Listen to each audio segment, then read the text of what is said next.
Welcome to my channel. This image! Why? Yeah, I see him eat all the time. He's like, what am I talking about? All the time! Don Darrow.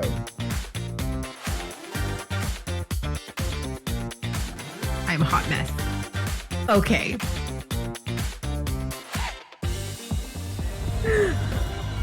This is a test of our friendship. Don't be scared. Yeah. Just let it slide in. Oh my god. Oh, what? What happened? What happened? What? We have an Is that an outdoor kitchen? That is an outdoor kitchen. Hello. Hi, Chef. Why did they give me a camera and a microphone? Too Yeah, because they don't know your name is at Nurmamos. Exposing the trauma. It's like a fan dance. Just like peeking one little trauma at a time. Arugs. How much? I didn't want to keep my snake to myself.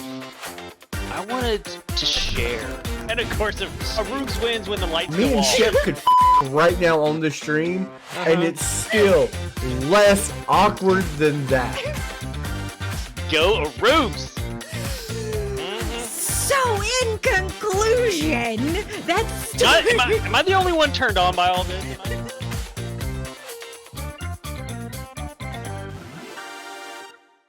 I'm Arugs. Welcome to my channel. Can hear. Image! Why? Yeah, I see him eat all the time. He's like, what am I talking about? All the time! Don Darrow.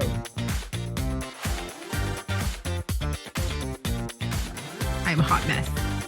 Okay.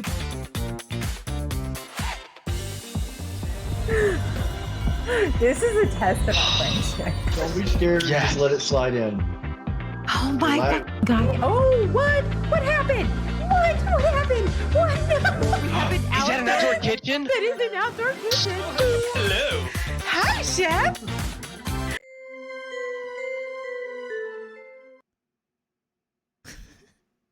What the hell is that? Oh, those are eyeballs? Those don't look like eyeballs, Calvina. Are those? What are those? Hello, everyone. Welcome to Arugs Happy Hour. Oh, it's a Monday. Yay, hi. Oh, today's been a day. How's everyone doing? They are eyes. They don't look like eyes, which probably says more about my mental state than anyone else's, so that's fine. Are they eyes? Are they eyes, Calvino? Are they? So I wanted to talk lovingly today. I have let me just tell you about. So for those of you who didn't watch Waking Up with Nana and Pep Pep, for those of you who did, you may have noticed that I triggered myself yesterday, and I didn't even realize how bad I had triggered myself until I got till we finished streaming, and I had like, it was so bad. And it was just like one of those, I ended up like very tunnel visioned, and I was very much in a bad mental state. And I would like to look deep in your eyes. Here you go. There you go. I was just in this bad mental state, and I woke up this morning feeling that way too. And I have been trying and working in therapy about using all the tools in my mental health toolkit. How many of you, like, I don't know if y'all like these skills that we're supposed to learn, to make ourselves better. And I'm like, all I can imagine is like, okay, is your mental health toolkit, what does your mental health toolkit look like? Because mine currently consists of carbs and sugar and sleep and video games, but those aren't the tools that I need to have. I feel like you open up my toolkit, it's almost like opening up a regular toolkit, and you look down and there's just a bunch of snacks. Like this, like a bunch of snacks and maybe an adult's toy. Like, I don't. Little time. Oh, see, little time is good. I wish that's one of the things I envy about littles is I wish that something like that could bring me as much comfort as it does for a true little. I like cutesy stuff. I say all the time, I'm little leaning, but I'm not a little. So it doesn't bring me as much comfort as it does for a real little. And I'm sort of envious of that. I think my mental toolbox only has a hammer and big is it a sledgehammer or is it just a hammer?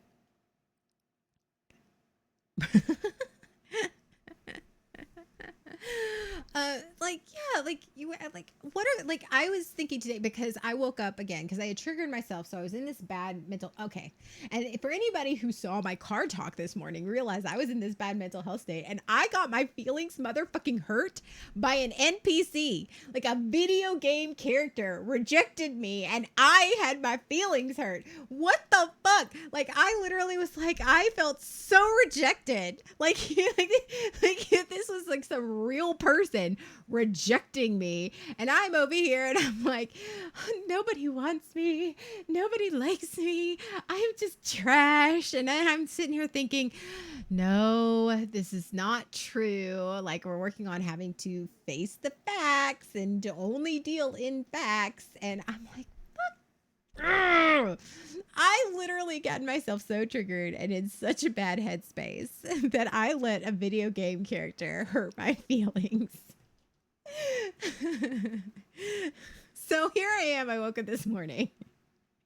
I wake up this morning and I am in this whole I was so down in the dumps. I was sitting there fighting hard to not think like the whole, okay, I literally pulled out my very sparse skills toolkit that I am trying to accumulate more for in my new my therapy and my groups, and I'm looking at it and I'm going, oh, nothing seems to be working. You know how like you have a toolbox and you're like, okay, I need a wrench.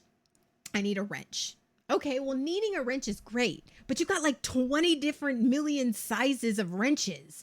What size do you need? So like, that's how I felt. Like I had these tools in my mental health toolkit and nothing was working. Nothing. I was just sitting here going, and of course on the outside, I'm doing the whole bad coping mechanism, because we all do that, where I'm just like, everything's good, everything's fine, I'm good, everything's fine. But in my head, I'm going, you're trash. You're trash. Even a video game character doesn't want you. My God. And I had to stop and I'm like, okay, no. We got to deal in facts. A 2/8 wrench. We got to deal in our facts. And our facts are, it was just a video game. It's a bunch of ones and zeros, and it doesn't affect you. And it doesn't, like, they don't even know you. You're not even that, they don't even know you exist. And I was like, I don't know if that makes me feel any better or not, but we'll go with it. Just the facts, ma'am. Right? So here I am. And so I was able to pull myself out of a little funk. And then, what is y'all's go-to comfort thing to do? Like, is there a song, or is there a food or an activity or something? Like, I know like Kagome's a little, so like, do you go color, or is it, what brings you, what instantly lifts you out of that headspace that like snaps you out of it? Sir, your age is hanging out. Because here's mine. Cartoons and Happy Meals. Oh my God. Yes. Oh, Kagome, I love you. I love Happy Meals. I love McDonald's. Here's, I'm about to show my age. That's fine. I'm totally okay with showing my age. The thing that instantly, especially when I'm feeling bad about myself or feeling like nobody wants me, or or I feel rejected by everyone, or nobody cares about me, or when I start feeling that, I go to the Donna Summer and Barbara Streisand song, No More Tears, Enough is Enough.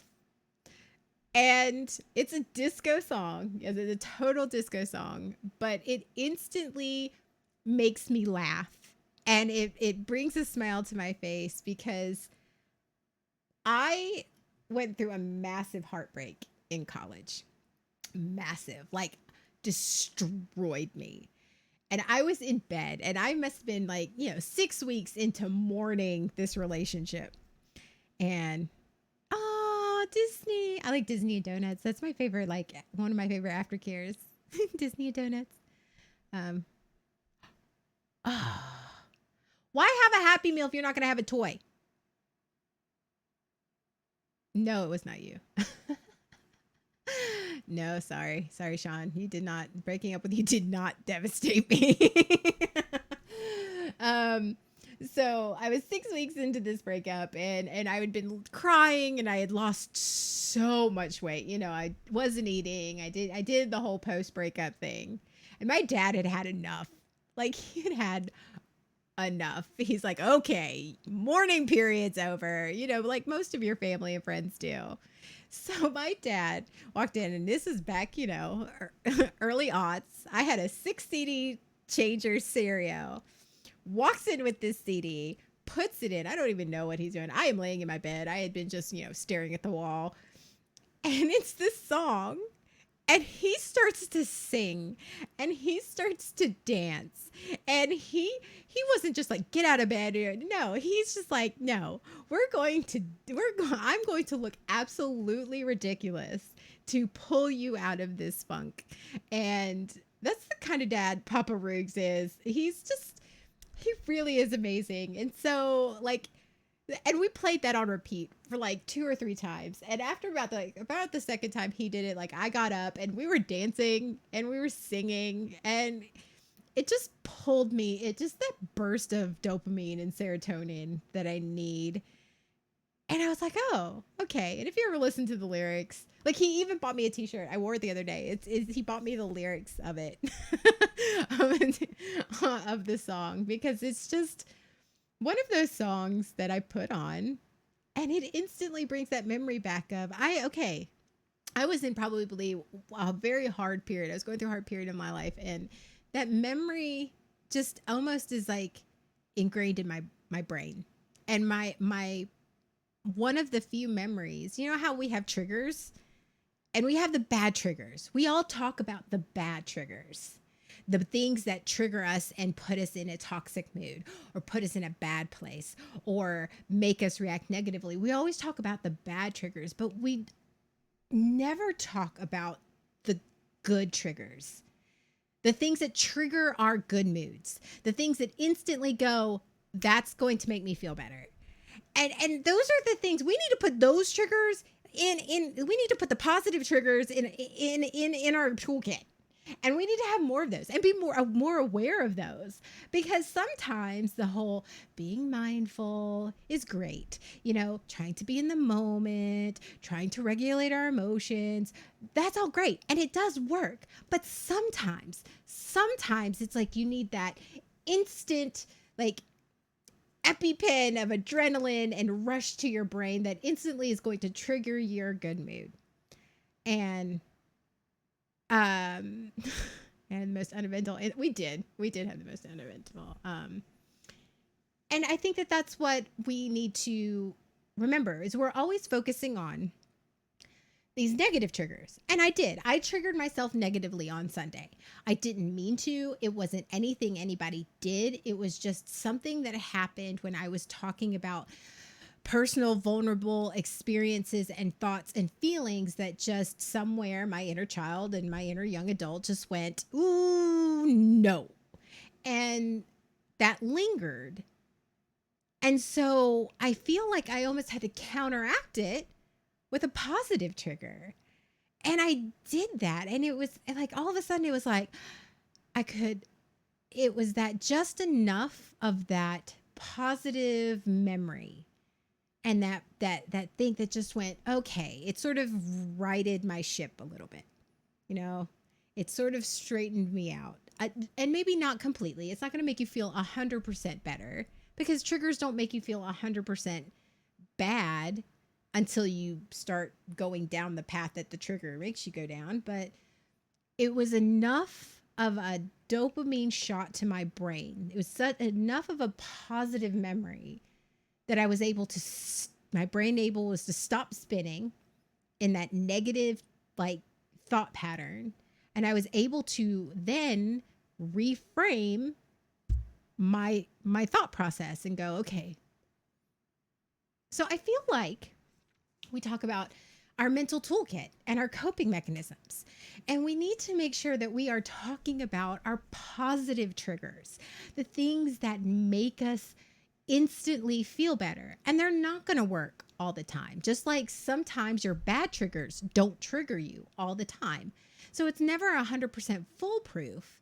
But you need to make sure that you're putting in, and I know this, I say this more for me than for y'all, but I guess, let's share this journey together, is we need to make sure that we're surrounding ourselves and putting in our toolkit, our mental skills kit, the positive triggers, those positive things that we know when we're negatively triggered that are going to counteract the antidote. Let's say like every tool, every first aid kit needs an antidote, like, and I feel like that was one for me. And it got me thinking today, like it really did, because before I listened to that song, I was trying to do all the DPT skills.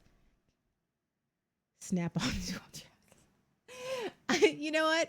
I feel like we should all get like our own little toolkit, like our own like real toolbox, like a little one, and just start putting things in it. Like, what should we do? Like things that remind us of the skills that we learned in our healing journey. You know what? That's what I would do. I should put that on my Amazon wish list. Buy me all the tools, and every tool that I have, I'll write like a tool that'll fix, like, to remind me. A physical representation, which is always good too. Have a physical representation of something that you meant, like a mentally skill. That's also an educational technique. Association. So it would be fun to have you know what? That would be fun to have my own little like toolbox. And on each one, I've written on a skill that I could learn to help improve my mental health. So I was thinking about that, and I had used everything this morning. Everything. I had used, the mindfulness. Okay, I need to be mindful, which is great. It's like, it is a great technique. And it was like, okay, I need to be in the present. What is in the present? What's my breathing? Like I still felt like garbage. Okay, so this isn't working. Okay. I had to start trying to walk myself through the like emotional regulation. I was doing all the things. And sometimes I don't know about anybody else, but sometimes for me, sometimes the therapy tricks don't work. And it's not that I'm not trying, and it's not that I am not wanting them to work. It's just sometimes they don't. Sometimes it's not the right tool for the right situation. It's not the right skill for the right mindset. Maybe my brain is rejecting it for whatever reason. I don't know. But sometimes we need to have those things that are personal. And that happens. Sometimes when we try to practice these skills don't, I say we, I know when I practice these skills, sometimes these skills don't feel personal. They feel like somebody, like I'm just following the instruction manual from IKEA. And it doesn't really make sense. And I'm just going through the motions. And so it's not making a connection. But if we make sure that we put some of those positive emotional triggers in our mental toolbox, then we know that there's something personal we can hold on to, right? There's something personal that we know. It may not trigger something happy at the time, but that we know that it's personal to us. Like the song, Donna Summer and Barbara Streisand. Here's another positive mental skill that I do. I do, because I was a music major. Conducting to musical pieces that I love. It touches me psychologically and emotionally in a way that it doesn't necessarily affect some people, and that's fine. I loved conducting. I loved standing in front of an ensemble, and I loved conducting. I loved the different meters. I loved just all of those things. So I'll put on a song, I'll put on a piece of music or whatever, and I'll conduct to it. And even it doesn't have to be like full on conducting. Like sometimes I'll just sit here and I'll literally it'll be just like this. And it just brings me joy. And it's that shot of, again, that trigger of happiness that sometimes you just need to calm your soul.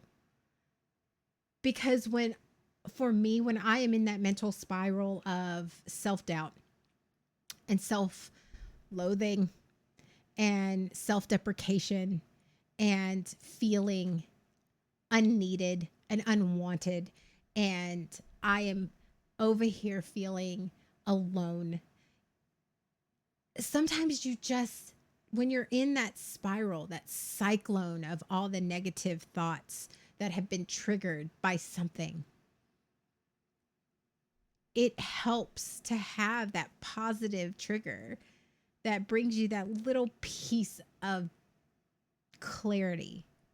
Because all you need is that just little piece of clarity, that little moment to give you enough to stop the swirling just long enough to give you a foothold mentally to go, okay, I'm spiraling and we need to work through this. Because sometimes when you're in the middle of emotional deregulation, you can't control that. Especially when you're in this whole self-loathing spiral. Can I? So, yeah. Now, make sure it's a healthy trigger. You can't go binge eating a freaking gallon of ice cream. That's not healthy. Maybe a cup of ice cream? Possibly. Logicking yourself out of the spiral doesn't always work. I wonder why, Pepe.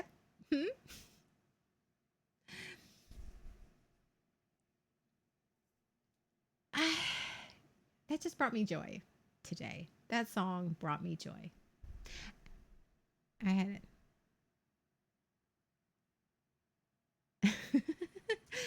And that's great too. Go try they do tell you in DBT, if you are feeling in an emotional state, that's when I said the ice bath. They also talk about doing vigorous exercise, because again, it changes your heart rate and your breathing.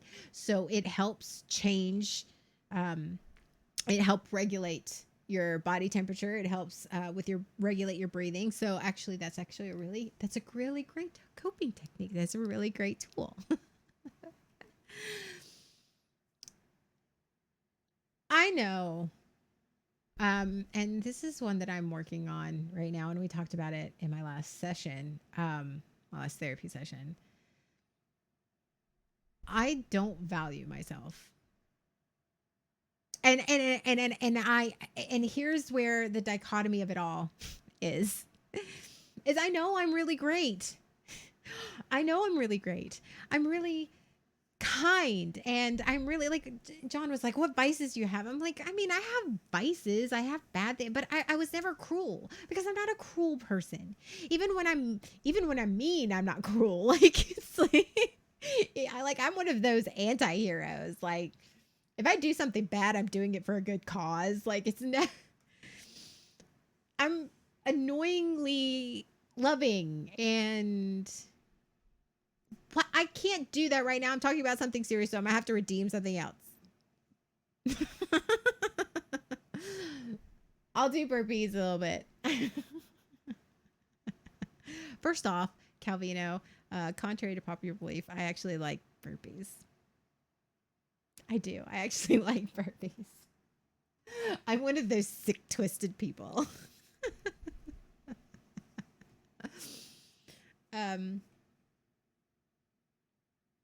What? Are you sick? You can wait till the end. Okay. Yes, I'm a sick individual. I like the pain. Pep. Burpees are fun. I have a hard time seeing the person that other people see. Like you see Arugs from the internet right now. You see this person and you see this person and everybody loves Arugs. But I feel like this massive fear and insecurity about being Anna. And you're a whole masochist. I am. I'm a legit masochist. Because and I think that's what that's what maybe hit me yesterday and bled over in today is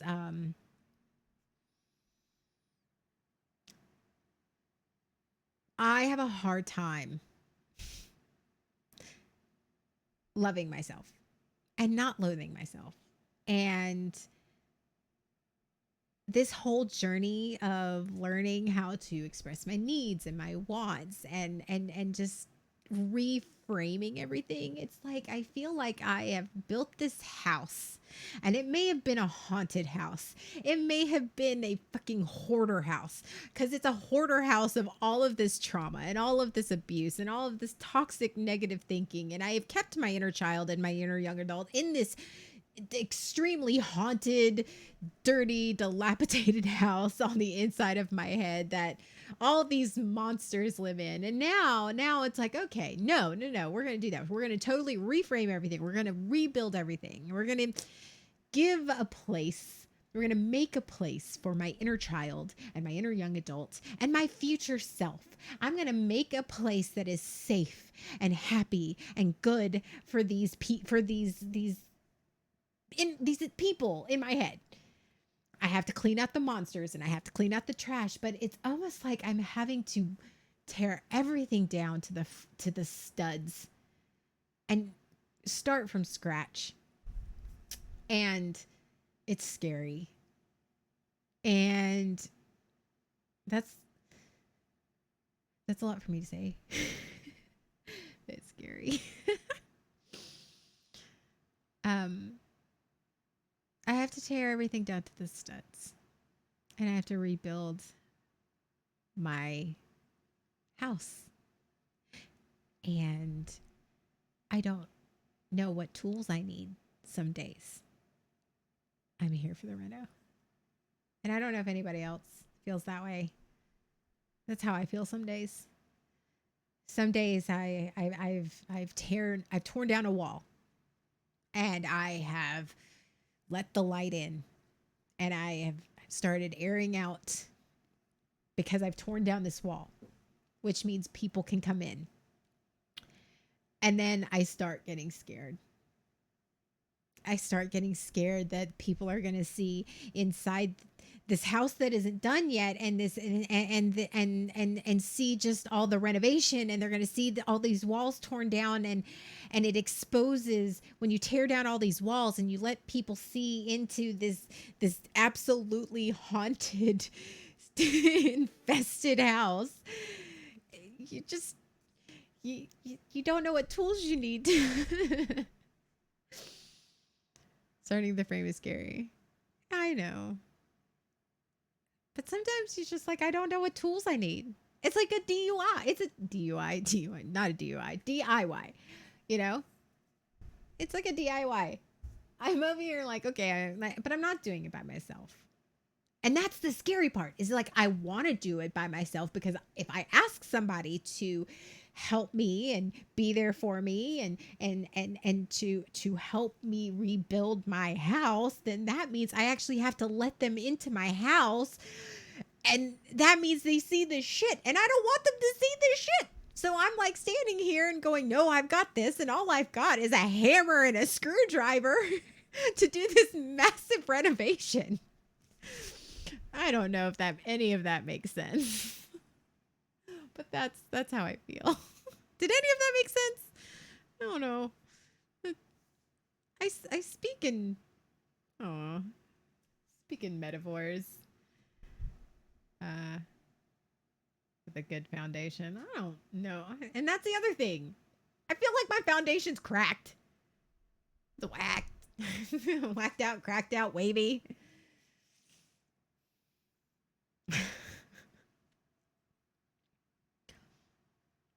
I think that's why Arugs Happy Hour and my car talks, they're hard.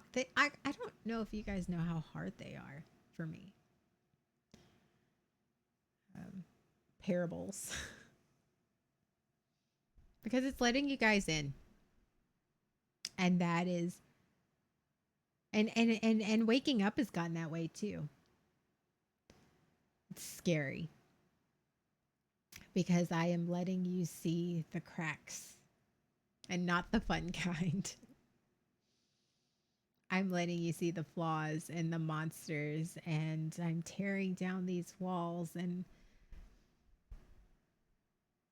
the walls that protected me. They kept the monsters in, and they kept everyone from seeing all of the crazy and the hurt and the trash and the toxic waste that was left there by every person that has decided to rent space in that house. And the hard part. Thanks, Bear. I think the hard part is by building these walls and building this house, this fortified house, haunted and dilapidated and as damaged as it is, it kept people from seeing everything. It protected me.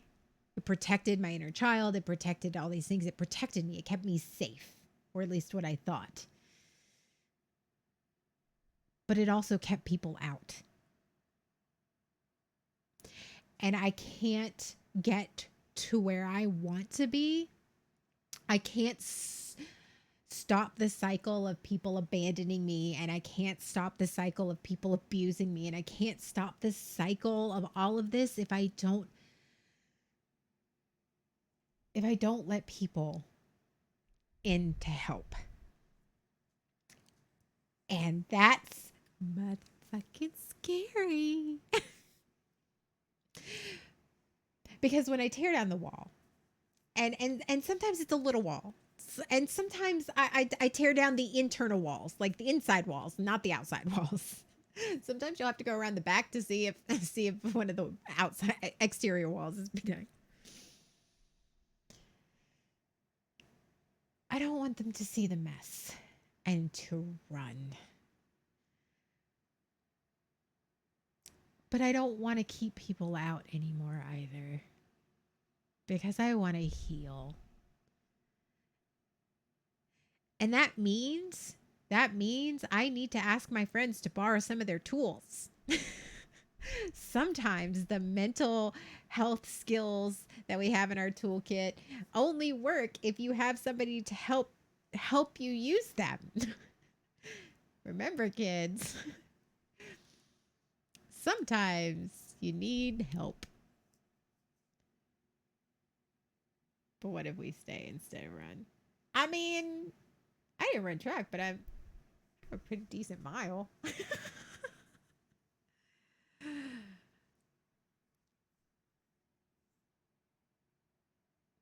And I have to ask myself, and this is a big one. This is a big one I've been asking myself lately. Why is it so hard? And this one hits really deep, so if I cry, I'm sorry. And this is one that I am literally like trying to find tools to put in my mental health toolkit as fast as possible, because this is the one I'm having to face. Hi, Stamage. I'm going to write.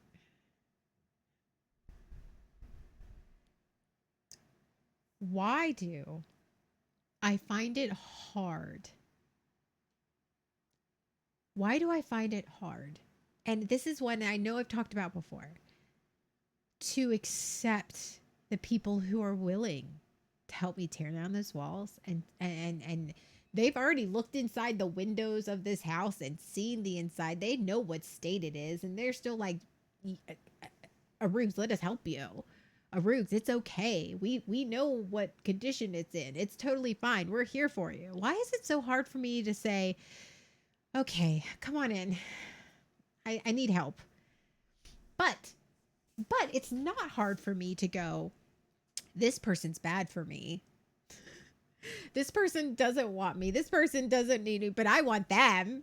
Like, why? Is it because I don't care about what they think about me? Is that it? Is that why I am like, sure, come into this hot mess that is my motherfucking brain? You know? Is it because I know, like, is it predictable? I don't know. That's something I'm having to unpack in therapy, and we still haven't gotten there yet. I don't know.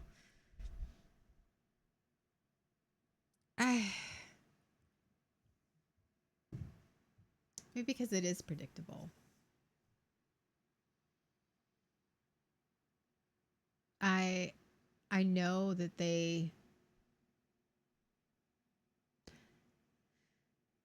I know that they're going to leave, so I know how to prepare for that, but I don't know what it's like when somebody wants to stay.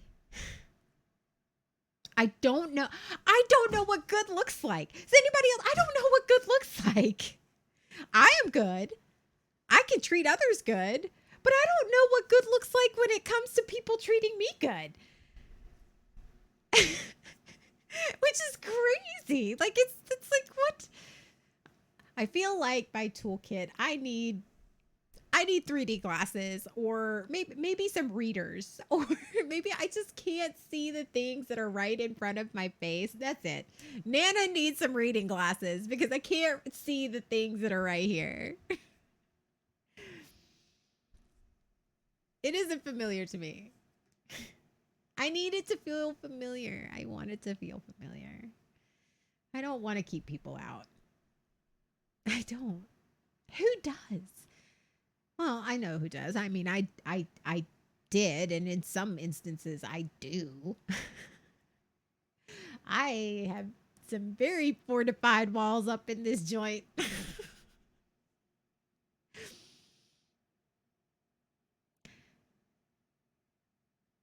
I'm having to learn to love myself and appreciate myself and value myself. But there is a part of my inner child that wants other people to value me too. Because if you value somebody, if you value someone in your life, if they hold a value to you, then you're going to do what you need to do to make sure that they're okay, because they are valuable to you. They are valuable. So I need to value myself so that I do what I need to do to take care of myself and treat myself well, because I find value. And some people hold more value to others. Like, I know that there are some people that hold no value to me, but other people think that they're the best thing since sliced bread. That's fine. Things hold different value to different people.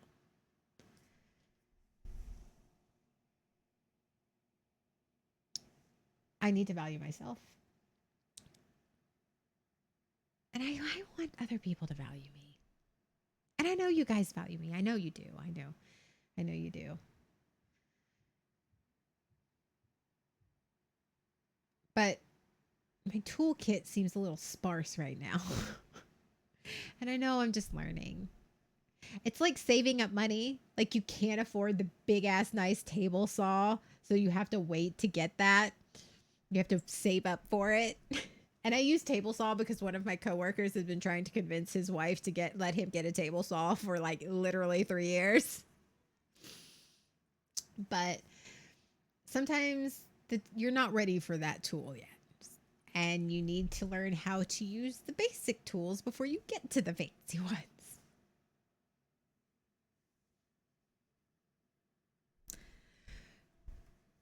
And I have to say to myself, and I know I say this We all start our go bags with a single item. What is your single item, Pep Pep? I'm sort of scared to ask what your go bag is. What's in your go bag? See, now you have me all distracted. I was going to say something. I don't remember. Oh, no. I know. I've been saying this a lot lately. And I've been saying this a lot lately, not because I necessarily am egotistical or I'm trying to promote myself, but I have to say these aloud. I'm amazing. Because I don't necessarily 100% accept the fact that I'm amazing. Thanks, Toby. I have to say I'm a catch because I don't necessarily believe that I'm a catch. I have to try to reframe how I see myself and how I talk about myself. The thing that sort of set affirmations are important. They are. The thing that sort of set John off on his little, because Sean and I went on a tangent today, and John had brought up the topic, like what things that didn't age well. And of course, my first instinct is to, do you see me? Nothing about me aged well, but I am trying to do the opposite because that's what they teach you in DBT to do, if your actions and opposite actions. And like say for fight or flight. So here's some of my DBT skills. Fight or flight. So if your urge is to flee and run away, the opposite action of that, the neutral opposite, is to stay, and the polar opposite is to go towards. So John asked what didn't age well about me, and so my first instinct is to self-deprecate. So I was like, well, fuck it, I'm gonna lean into this shit. If I because my urge is to talk shit about myself. So no, I'm not gonna talk shit about myself. I'm like, nothing. Do you see me? I aged like fine motherfucking wine. The whole nine yards. Do you see me? I look better now than I did 20 years ago. Like for real. And I'm healing. Like I'm great. I'm like great. I aged like a fine wine. And Pep made some comment, some smart ass comment. Oh, he said, well, do they open you up and swirl you around and sniff you or like breathe you in? I said, no, they treat me like an absolute bottle of wine, like expensive bottle of wine. They hold me out, say, look what I got, put me on a shelf and let me sit there. Like nobody touches me. So not only did I sit there and go, I'm fine wine, I started talking about, then I went on a total tangent about how nobody wants me. And they just like, I am an expensive bottle of wine sitting on the shelf gathering dust. I'm valuable. I have a lot of value. Just nobody wants to take me for a spin, I guess. Which is terrible. It's terrible. That's exactly the opposite of what I should have done. But my brain instantly went there and I did it via comedy.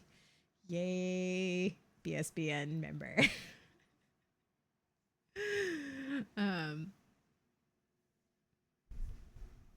I need to put more positive triggers in my mental toolkit.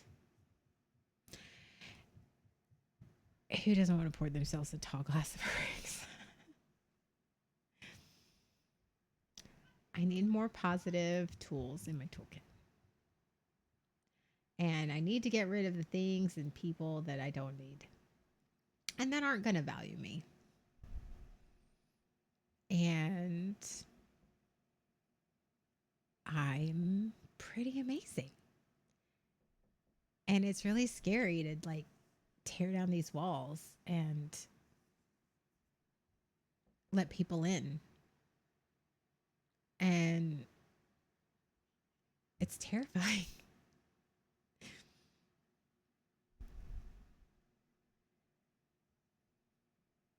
And you know what, Stone Meiji said something that sort of stuck out to me. Where we want to dig out our own situations and do it ourselves. You're right. But I'm having, unfortunately, there are some people who need to do that. who their first inclination is not to do it themselves. Their first inclination is to let somebody else do it for them, and they never get better. And they never learn how to do for themselves. But then there are the opposite end. There's the people like me. We're independent because we had to be independent, because we couldn't ever rely on anyone. Trust is hard. I don't trust anyone. I'm going to be honest. It's an awful feeling. I don't trust anyone. And I hate that. I want to trust somebody. I really do. I really want to trust somebody. But I'm an independent little. Aw. You're my favorite little. Like, Kagome, when I think of a little, I think of you. I really absolutely do. Like, when anybody says little, I think of that. I'm a hyper independent person. So almost my entire life, I've done everything myself. I just do it myself.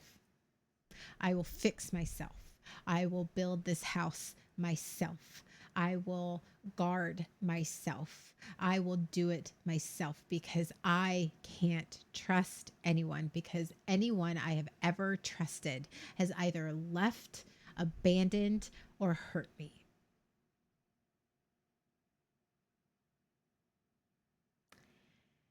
And it hasn't been until here recently, in the past couple of years, since I started streaming on the BSBN, hyper independence. It is a lonely place. And it's a place of hyper independence, is a lonely place, and it's a place of self-loathing and sadness. And I don't want to be lonely and sad anymore. I don't want to carry around this weight. I'm tired of repairing the walls that keep people out. Because by repairing the walls and trying to keep them high and strong and keeping my monsters in, it keeps people out. And I can't let my monsters out, and I can't clean out my house until I tear down the walls, which means everybody can come in, and I'm not okay with that. But I want that. And then I don't know, the swirly twirly state of I want to heal and I want to feel better, but I don't have enough tools right now.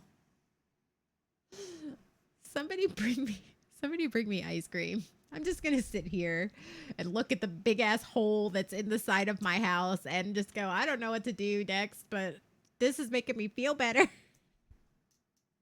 And that would be an unhealthy coping mechanism. That's where coping mechanisms come from.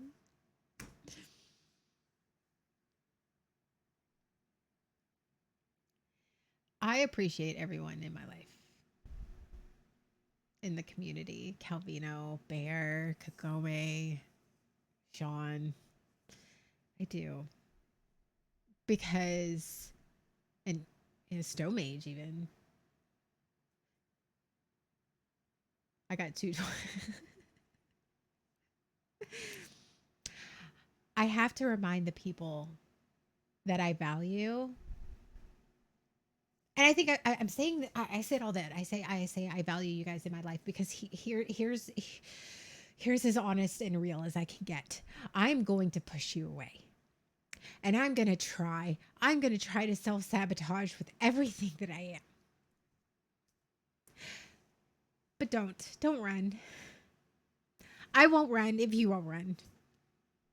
And that's hard.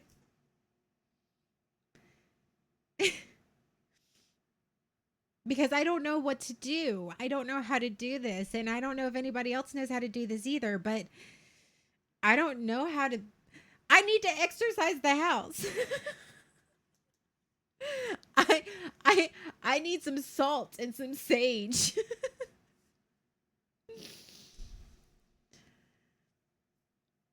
I'm going to try and push you away. And I think that that's the first step.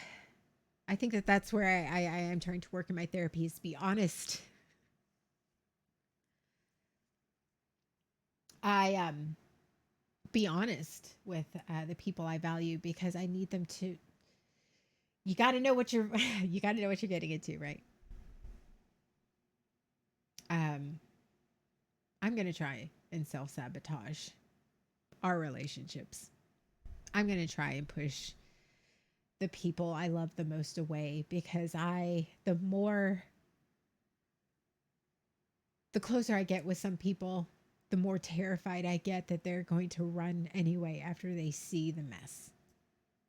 So I just go ahead and try to preemptively just get them to run before they actually see the mess. So it's like I'm over there standing on the porch with the shotgun, like, get off my lawn before you can get into the house.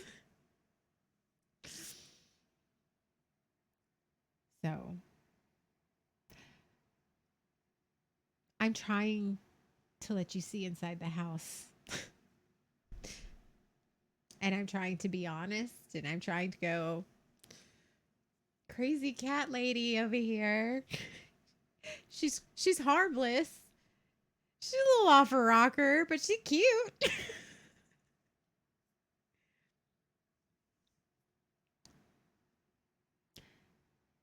And I need you guys to help bring me tools and help show me how to use them.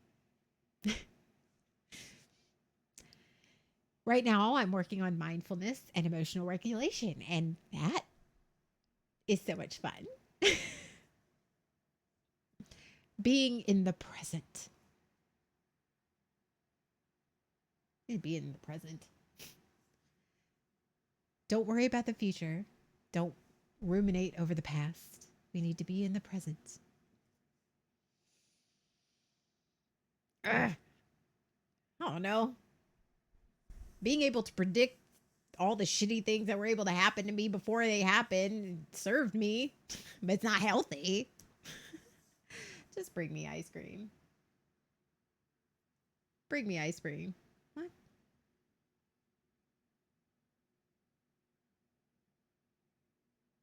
Oh, I got a text message.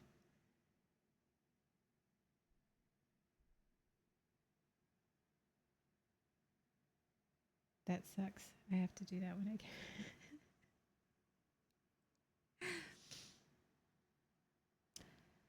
Be present. That's the tool I'm learning how to use right now. So I'm trying very hard to be in the present and concentrate on the facts and not invent shit. None of that seemed to work today. That tool didn't seem to work today. But you know what worked today? Donna Summer and Barbara fucking Streisand. That's who worked today. So, here's our assignment. Here's what our assignment. You know what I'm going to... here's our assignment.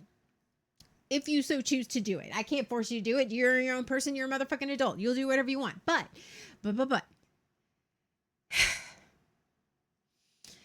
we need to find our happy triggers. We all know for those who have gone through mental health journey or have gone through any type of trauma or have trauma or abuse or any of that, we all know what triggers us in the bad way. But we forget that there are things that trigger us in the good way. So I think for our mental toolbox, for our skills box, the things that we are going to do to improve ourselves mentally and emotionally, let's all concentrate on finding 5 things that are positive triggers. And I'm not talking plastic positivity, because you're not, like I said at the beginning, these positive triggers aren't going to make you instantly feel better. They're not going to instantly just turn you around 180 and everything's going to be fine. No, this is not going to fix what's going on. But these positive triggers are enough of that hit of dopamine and serotonin for our brains to sort of go, we can put our feet down on the ground. We'll still be dizzy and we'll still feel like shit, but it's not going to be so much that we're spiraling out of control. So it's not that plastic fake positivity, but it's the thing that's enough to give us a foothold mentally and emotionally to go, okay, I can do this. I am spiraling and now I can stop. So that's what I'm going to challenge everybody to do. Okay. So with my last few minutes, I am going to sit here and I'm going to talk about my Fight Against the Sadness charity. It is May 1st. It is Mental Health Awareness Month. Yes, here we are. We are in Mental Health Awareness Month, and we did a big promotion last year on Waking Up with Nana and Pep, and we did a push for Fight Against the Sadness. I will do burpees for you off screen. I'm not going to do them right now. I'm wearing shorts. It's not nice. Yes, it's Mental Health Awareness Month. So what we are doing, in case you don't know, I have a charity called Fight Against the Sadness. Fight Against the Sadness, bred out of a joke. And I hate the never ending story, but I have the origin of a Fight Against the Sadness and why I decided that to be, because basically, long story short, as my dad would say, it was about Artex drowning in the swamp of sadness. And, Artreu was like, fight. You have to fight. You have to fight the sadness. But Artex died and drowned because he couldn't fight the sadness. He was sad. And that was the big joke, because the Arugs, that Artex died because I didn't like Never Ending Story, and he was sad about that and all that. But I turned it around and I made it into my charity. And I supported Mental Health America, and I still support Mental Health America. And that runs all year round. But this is May, and it's Mental Health Awareness Month. And so this month I am doing a month-long fundraiser. So I will have links up to for you to donate any amount of money, whether it's 50 cents or $1, whatever. And it's going to go in 50% of the funds are going to go to a donation to Mental Health America. And I'm also going to be releasing some new Fight Against the Sadness merch. As well as some of the, just, push some of the old merch, because that merch is amazing and I love it. It's my fave. And then 50% is going to a fund to help people get the therapy and help that they need, because unfortunately our healthcare system sucks. And sometimes there are just people out there who can't afford to get the mental help that they need. And I don't want to see anyone, if I can help even just a little bit, if you can help even just a little bit, get somebody the help that they need, then I want that to happen. I want Nerd Mom Ace to help people get the help that they need to heal and to grow. And that's why I started streaming. That's why I do what I do. That's why I started my car talks, because after my breakdown, I thought, fuck it. You know what? I'm not perfect. And I don't think that, I think that nobody's perfect. And I think that I need to let you all in the house. So this month, the month of May, Nerd Mom Ace is going to be raising money for Fight Against the Sadness for our charity. And we'll have links, we'll have merch, and just the biggest thing is, if you can't donate money, just share. And then we'll be ending the month with a nice charity stream. And I will be in the Carolinas for Con Carolinas. So we'll be doing it probably from Pep's house, because that's the only place that has stable internet. Because my dad's house doesn't have it. So we'll be ending with a charity stream to finish off raising money for Fight Against the Sadness. And that will go to Mental Health America. And it will also go to help people getting the help that they need. So please support that. That's the big thing. If anything, that's the big thing that I want you guys to support this month. So, and with that, thank you for being here for Arugs Happy Hour. Remember, 5 things that are your positive triggers, not your trauma triggers, your positive triggers. And tell the people in your life that you value them. If you value somebody, tell them. Because they need to hear that. Because they do. Even if they're awkward about it. All right. I gotta go because I gotta do these goddamn burpees. I love you guys. I will see you guys later.